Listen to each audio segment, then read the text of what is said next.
Hello guys, good morning from Dhaka, Bangladesh. Today I'm doing back-to-back 3 videos, two for the channel and one for my dear brother Chad. We're doing collab work, so I'll be shooting a video for him as well. So I decided to do in one go. So here we go. First of all, my scent of the morning is this one after a nice long sleep. This one, First Instinct by Abercrombie and Fitch. Very beautiful, sweet, tropical, almost like youthful kind of a fragrance, good for summer days. So nowadays we are seeing upcoming days some stormy weathers coming up. This is the season for that, and we also at the same time in the lockdown era. So yeah, all we can do is sit home, watch films, keep yourself busy. So I'm doing the same thing. I'm doing videos for my own enjoyment and also for you guys out there. So here we go. The first video I want to do here, it's going to be a topic that I thought of. I did this topic like 2 years plus back, and I want to redo it. I did not see that video today. I want to see how much I have learned in the last couple of years. So basically, the topic is why designer fragrances are more popular than niche, and this minded that this is only my own opinion. This is not universal. So I'm not trying to like state this as a fact. Okay, so these are just my thoughts. Second thing is, I'm not saying designers are better than niche. I'm just saying designers are more popular from my observation, and here are my 8 reasons that I wrote, and I'll give you some good points why niche are good also. Okay, so I'm gonna go very quickly.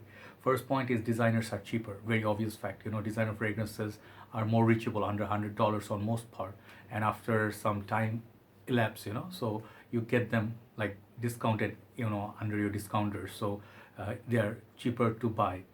The second one, I say they're easily found, accessible. Like you go to your nearby mall, you find a Versace, Paco Rabanne more highly likely than you finding a Creed there, because the local shops here, they wouldn't carry so many expensive fragrances. Most of them cannot even afford it, and they don't even know about it.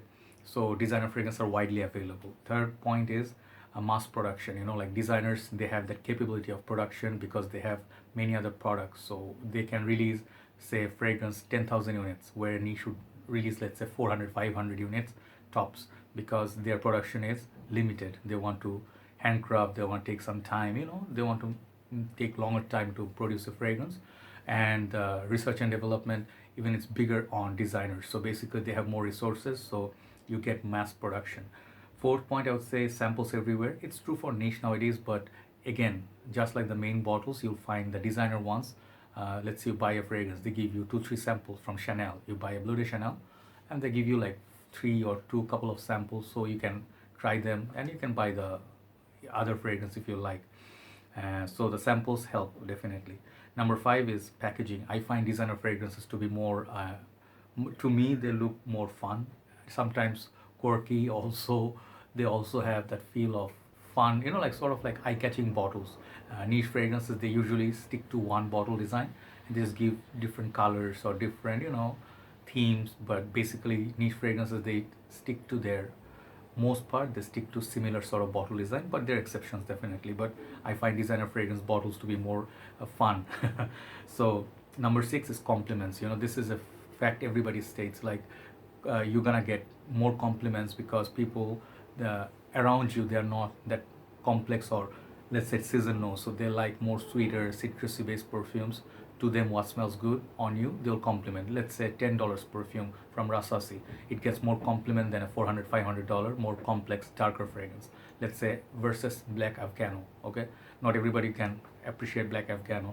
So number 7 is, if you do as a reviewer, this is my observation, let's say I do a review on a niche perfume, I do not like say what is the word, I do not have the complex over doing a review, like, oh, it's a niche fragrance, I don't want to do a review, or I look down upon on it, or designer fragrance, I look down upon it.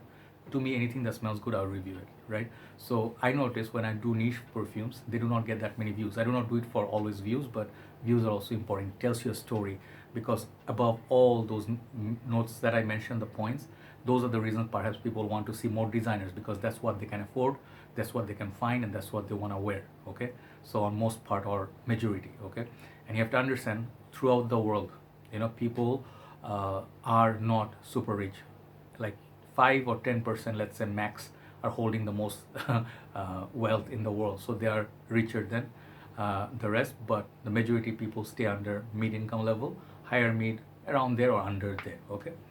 And then I will say last point is less challenging. This is a pro and con at the same time for designer and niche both side. Why? Because many niche fragrances, because they use they want to do like imagination and then put it into a fragrance. They do not make just on most part those real niche houses, because not all niche houses are great. Some niche houses are just like any other designer, just by name they are niche and their price tag is high. But I noticed that some of the real niche design houses, they have imagination. They make a fragrance very realistic, and they have very complex facets. Like they change, and then they have to really put your nose to get a neroli in a very dark fragrance. Like I would say Francesca Bianchi, another great house. So you really have to put your nose to understand different phases of the fragrance. So that is, I would say, uh, more challenging on niche side, but designers on most part they're easy to understand. So I think people like designer over niche because they are less challenging. So let me give you 5 good sides of niche perfume. Why would you still look at niche? First of all, natural ingredients on most part. Let's say, I'm not quite sure if every single niche follows it, but house like Amouage, they have their signature, like frankincense. And you can tell from the fragrances they are complex, super beast mode, but they also smell like, when you smell the rose of Lyric Man, you may not like it, but you will get the rose feel. It's a lot more natural than many other roses from designer side. So that's one thing, natural smell. Second thing is complexity. Here's the pro of niche. I love complexity of fragrances, because as the years are going by, from designer I'm appreciating niche also. So 4 or 5 years in the game, I'm understanding niche. So complexity is a great thing that niche offers. Third thing is, many niche fragrances are very long lasting. Not true for everything. Like Neroli Portofino from Tom Ford Private Blend, it does not last all that long. Fragrance like Acqua di Parma do not last that long, but smell amazing. So fourth is artistic aspect. Fragrances are part of art, like a painting. But when you see a handcrafted fragrance, like say oud, okay, Russian Adam crafting a fragrance, when I heard of many other houses, they're doing niche and indie also, they have this craftsmanship. You really see the difference between, let's say, car that is made in Toyota, like they made it all machineries, versus a car, let's say Range Rover, the whole interior is handcrafted, the wooden panels, the seats, even Ferrari. So there is a difference. You see the distinctiveness. So I would say artistic aspect is important, so you feel like you're paying for the high quality. And last thing I would say, the sense of exclusivity. Like niche fragrances, because they are produced less in the world, not everyone will smell like you around, surrounding areas. Perhaps one or two, like Aventus or few other popular ones. But let's say fragrance of, let's say, what can I give you an example, Nasemato, Pardon, okay, no one's gonna smell like Pardon around you. I can assure you that. Let's say another fragrance I really like, I think by Kilian Single Malt. I love that perfume.